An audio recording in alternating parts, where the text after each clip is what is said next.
This is the Zach Ansberry Show. Welcome. Today's podcast clip comes from an interview with Professor Scott Koslow from Macquarie University. Advertising curriculum would learn all there is to know about how people process ads. But to become that point in the course where they'd have to have at least a week where they talk about how do you design an ad. This is what managers need to know. Yeah. And we actually had practically nothing to say. People would make this week up. Okay? Honestly, it should be most of the course, but we'd just have one flaky week where we talk about how we produce ads. All right? This is an embarrassment on our field. So pretty much out of that embarrassment of having nothing to teach about how to design ads, that's where the creativity stuff came from. And sort of little did I realize that, like, if price promotions aren't getting where you want to go, you kind of have to talk about advertising. So why can't folks come up with the advertising that they need? Okay? So, and in fact, one of the big papers was not published until about 2006. It took a long time to get this through the review process, went to multiple journals and the like. But eventually published in the Journal of Advertising, very good journal. Very pleased with it. So why do some folks, why don't clients get the advertising that they need? Well, they don't get the advertising they need, they get the advertising they deserve. And largely the answer comes back, and this is the surveys that we had done, and we have thousands of campaigns that we've studied over the years. If you're a good client, you get good work. If you're a crappy client, you get crappy work from the agency. Now, what's a good client? Yeah, that was what my question was going to be. Yeah. What defines good and bad client? Pretty much if you're open to what the agency's trying to say. It doesn't mean you necessarily have to do everything that the agency says. Yeah. But you have to be open because they're going to ask you questions. They're going to go down certain routes. And be open to what they have to offer, okay? And those folks tend to get the best work. Typically what happens, and I've seen this plenty of times in client meetings, the client walks in and they say in all sorts of wonderful MBA speak, sales are down, we need a boost. Yeah. And they're smart enough to figure out, I'm not going to do a sales promotion. Okay, cool. But that's it. They say that's our strategy. Sales are down, we need a boost. That's a strategy? No, that's a symptom. That's not a strategy. Okay? So immediately the agency comes back and says, well, who's your target market?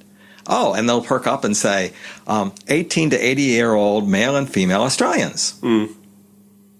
Is that a target market? 18 to 80 male and female Australians. Yeah. It's the entire market. Okay? And there's so many different educated ways, speaking MBA speak, that these brand managers will say, everybody. And the agency just sort of sits there and puts their fingers through their hair saying, oh my goodness, I can't believe they're that stupid. Okay? Well, I don't think that the brand managers are really that stupid. They just can't articulate particularly well because nobody in their firms ever sort of ask them those kinds of questions. So when an ad agency asks them, well, who's your target market? They just say, oh, people who buy our stuff. So it's just they don't think like that, but you have to start thinking like that because the agency sort of says, well, what's your distinctive advantage? What are you going to do? What are you going to sell that's different? What can you offer that somebody else can't? The agency's looking for the angles. They know a bunch of successful angles that people can go for, okay? But what's the one for your brand? Okay.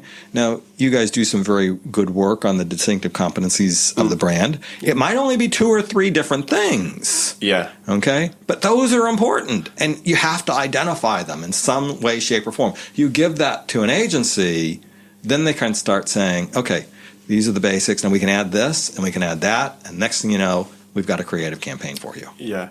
And that's exactly how we kind of see not necessarily the creative part of it, that's sort of Nicole's research there, but when you're starting to talk about the distinctive assets of a brand, it's very important to do that fundamental baseline research first to say, well, what are the things, whether they're logos, whether they're colors or characters or taglines that we think are unique and famous for our brand, and then also for our competitors as well, and to see how they're performing.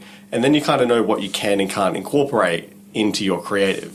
And that kind of allows the corporate sponsors of the Institute to then go to the agency with some empirical evidence to say, look, you're the creatives. You know how to work and create all of this, all the ads, whether it's television, whether it's online, whether it's radio. Here are the things that you cannot miss. Like, you have to use this color, you have to use this logo. And your job is to create an advertisement and a creative that gets eyeballs on screens or earballs to listen. And but these are the things that have to be kept. So that's sort of our approach, I suppose. Well, it's other folks will have that approach, but they may not use the same language that you guys use. For example, years ago, I spent a lot of time studying the folks at Saatchi's who produce the Folgers campaign. Folgers is the number one brand of coffee in the U.S., a spectacularly successful brand, an incredibly strong brand. What are some of the distinctive assets that they have? Well, one of them is red. Okay. Another is mornings. Okay. So you can come up with a few more of these things. And those themes, when they sort of showed up in the ads, all of a sudden the copy testing just went through the roof. If you tried to vary from those things, people will say, what brand are you talking about? Because it's like they're waiting for the red. If they're talking about coffee and they've got the color red, they know it's Folgers. Now, you might say Folgers only once or twice in the ad, but if you've got those themes, they know it's a Folgers ad.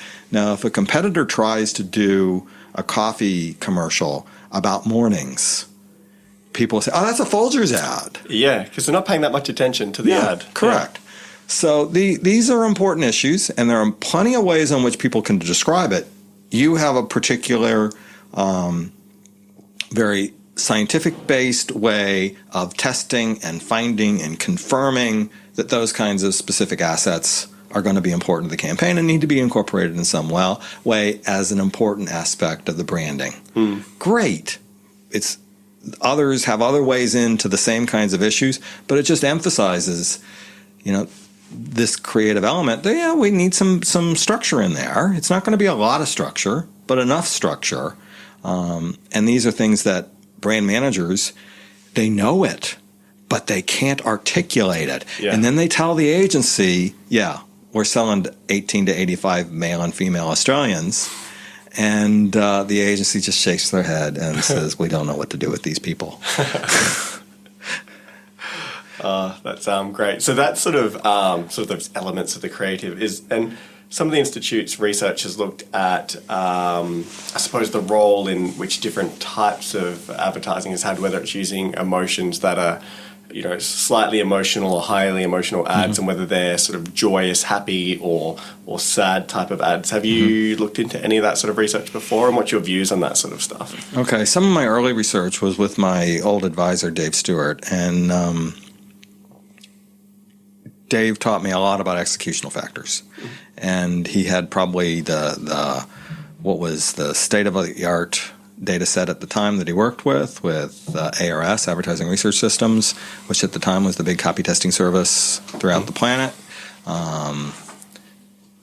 He would have these scores in terms of the copy tests, and then content analyze the ads to determine what kinds of executional factors lead to what kinds of effects. Now, Nicole's thesis was a replication of this work. I've worked on this data as well.